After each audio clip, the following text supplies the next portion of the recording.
২,৫০০ plot কিনে বিনিয়োগের সূচনা সুইডিশ কোম্পানির। মোংলায় আরেকটি অর্থনৈতিক অঞ্চল করার প্রস্তাব চীনের। বিদেশিদের আকর্ষণে হচ্ছে জ্বালানি নীতি। চাইনিজরা কিন্তু অলরেডি আমাদেরকে একটা সেকেন্ড ইকোনমিক জোন করার কথা বলেছেন, সেটা আমরা মংলায় করছি। আপনি হয়তো এটার কথা শুনেছেন যে ওটা নিয়ে আমরা অলরেডি অ্যাসেসমেন্ট করছি। সো ওটা যথেষ্ট অ্যাডভান্স স্টেজে আছে। মহাকাশ গবেষণায় নাসার সঙ্গে বাংলাদেশের চুক্তি সই। ঝড় বন্যার পূর্বাভাস সহ শিক্ষার্থী বিজ্ঞানীদের কাজ করার সুযোগ।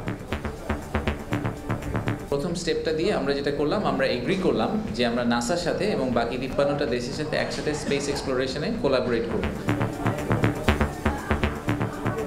দেখছিলেন প্রধান শিরোনাম। সন্ধ্যার সময় সঙ্গে আছি আমি জাফর সাদিক এবং আমি আফরোজা মৌটুসী।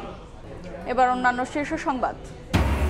রোহিঙ্গা প্রত্যাবাসনে আরাকান আর্মির সঙ্গে যোগাযোগ হচ্ছে বাংলাদেশের, জানালেন প্রধান উপদেষ্টার উচ্চ প্রতিনিধি। জাতিসংঘের মধ্যস্থতায় বৈঠকের পরিকল্পনা।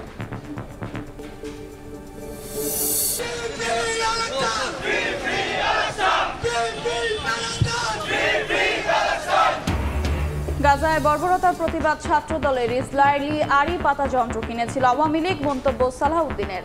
বাটা কেএফসিতে লুটপাটের ঘটনায় আটক ৫৬। হজ ফ্লাইট শুরু ২৯ এপ্রিল। বাড়ি ভাড়া জটিলতায় ১০,০০০ মুসল্লির হজ যাত্রায় অনিশ্চয়তা। সমাধানে ব্যর্থ হলে এজেন্সির বিরুদ্ধে ব্যবস্থার হুঁশিয়ারি উপদেষ্টার।